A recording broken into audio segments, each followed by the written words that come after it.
오늘은 아파트를 초특급 빨리 매매하는 비결 몇 가지를 알려드리려고 합니다. 이건 제 개인적인 경험이지 정답은 아니라는 것 먼저 말씀드릴게요. 제가 경매 낙찰을 받고 잔금을 결제한 후에 6개월 안에는 꼭 살고 있는 아파트를 처분해야만 했어요. 왜냐하면 일시적 1가구 2주택으로 대출을 받았는데 지금 부동산법이 바뀌어서 그렇게밖에 안 되더라고요. 6개월 안에 1가구 1주택으로 정리하지 못하면 대출금을 모두 환수한다는 조건이 있더라고요. 또 이후 3년간은 담보대출을 제한한다는 그런 흐억하는 상황이 되는 겁니다. 물론 처음에는 6개월 안에 당연히 이사를 갈 거라고 생각을 했었어요. 6개월은 상당히 긴 기간이잖아요. 그런데 3층 할아버지가 1월 말에야 마지막으로 이사를 가고 이제 2월 초에 아파트를 내놨는데 3월 첫째 주가 되기까지 한 명도, 정말 단 한 명도 집을 보러 오는 사람이 없는 거예요. 부동산 사장님 말씀으로는 이 시기가 원래 비수기이기도 하지만 또 부동산법이 지금 많이 바뀌어서 이 지역의 모든 거래가 현재 시베리아 벌판처럼 꽁꽁 얼었다고 해요. 이게 10년 만에 처음이라고 하더라고요. 저희는 아무리 늦어도 5월 말까지는 1가구로 정리를 해야 하는데 정말 발등에 불이 떨어진 거죠. 가장 즉각적인 효과가 보이는 방법 순으로 일단은 말씀을 드릴게요. 1. 가격을 낮춥니다. 왜냐하면 높은 가격은 아예 보러 오질 않으니까요. 집을 보여줄 기회조차 갖지 못하니까 특히 저처럼 발등에 불이 떨어진 경우는 어쩔 수가 없어요. 2. 부동산을 한 군데만 내놓지 말고 여러 군데 내놔야 한대요. 저는 한 8군데인가 내놨던 것 같아요. 3. 부동산 수수료를 올린다. 이거는 사실은 케이스 바이 케이스 같아요. 제 경우에는 친한 부동산 사장님한테 살짝 여쭤봤더니 그러지 말라고 하시더라고요. 왜냐면 특히 지금처럼 부동산에 찾아온 손님이 한 명도, 개미 한 마리도 없을 때는 소용이 없대요. 그리고 마지막 4번째는 현관에 가위를 거꾸로 걸어둔다. 이건 쉬운 방법이라서 저도 그냥 걸어뒀는데 효과는 사실 모르겠어요.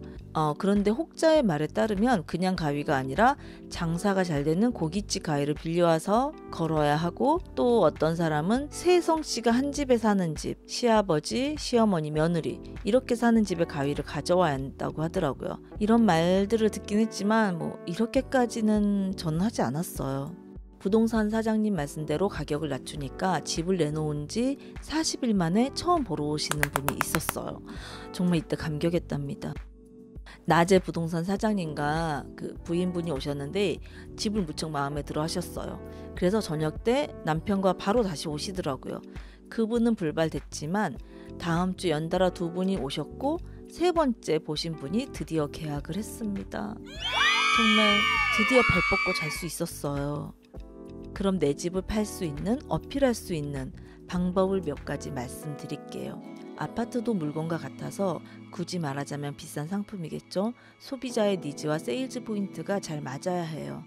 보통 살고 있는 집보다 넓은 집으로 이사를 많이 가잖아요. 20평대는 30평대로, 30평대는 40평대로 가니까 되도록 최대한 넓고 깨끗하게 보여야 해요. 불필요한 짐과 물건들은 과감하게 모두 버리던지 팔아야 합니다. 그리고 가장 중요한 게 청소는 필수입니다. 1. 현관과 거실의 물건들을 치우고 최대한 넓게 보이도록 해야 합니다. 현관문을 열고 집에 들어오면서 그 집의 인상이 좌우되겠죠? 버리기 힘든 물건 있잖아요. 운동기구 같은 것들은 그냥 방에 차라리 넣어두세요. 그리고 방의 경우에는 눈높이를 기준으로 저는 치웠어요. 평상시에도 제 책상이나 식탁 위에는 아무것도 없게 놔두고, 또 오신다는 전화를 받으면 아이들 책상 위의 물건들은 큰 에코백에 모두 그대로 쓸어 담아서 벽장에 넣어뒀어요. 또 이제 부엌의 경우에는 저는 이사 올 때도 리모델링에서는 제외를 했거든요. 그래서 부엌이 최신식의 요즘 인테리어는 아니에요. 그렇기 때문에 설거지는 기본이고 수세미 하나까지도 하나도 보이지 않게 다 안으로 넣어뒀어요. 위에는 아무것도 없었어요. 2. 집의 모든 불들은 다 켜둡니다. 밝고 환하고 아늑하게 보이도록요. 낮에도 켜뒀어요. 3. 오시기 5분 전에는 커피를 내렸습니다. 시각만큼 후각도 굉장히 중요하거든요. 그래서 서양에서는 그 시간에 맞춰서 빵을 굽는다고 하더라고요. 저는 부엌에서는 커피를 내리고 방에는 초나 인센스 등을 켜뒀어요. 4. 마지막으로 집에는 최소 인원만 저만 있었어요. 사람이 많으면 이렇게 보시는 분이 마음이 좀 불편하기도 하고 어수선해서 마음껏 집을 구경 못할 수도 있거든요. 사실 이렇게 다 치우는 게 매도자 입장에서는 스트레스인데 효과는 확실히 있었어요.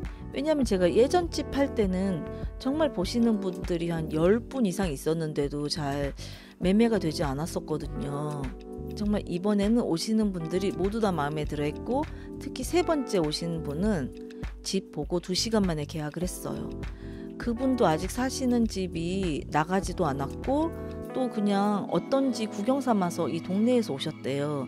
그런데 현관에 들어섰을 때의 느낌이 집의 그런 기운이 굉장히 좋았다고 하더라고요. 또 계약서 쓰시면서도 그분이 인형들을 굉장히 잘 정리해놔서 그것도 참 마음에 들었다고 하시더라고요. 여하튼 저는 이렇게 해서 굉장히 초조했던 그런 시간의 종지부를 찍을 수 있었습니다. 이상 아파트 집을 빨리 팔 수 있는 제 개인적인 경험담과 팁이었습니다.